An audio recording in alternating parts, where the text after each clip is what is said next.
One of the things that we did last May was we got a survey out to every one of our managers, so both secondary and high schools, and we asked them a couple of questions. What are the 5 things you like serving the most? Just finding ways to top off existing products that we already have. Doing final testing on, I've got that pork katsu sandwich. Thank you.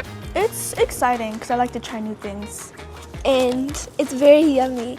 We've got a chicken patty product. We're running a Nashville chicken sandwich in a couple weeks in the high schools, where we're adding a sauce to the top of that then makes it really hot and spicy, and we're adding the slaw, but it's the same protein we were running.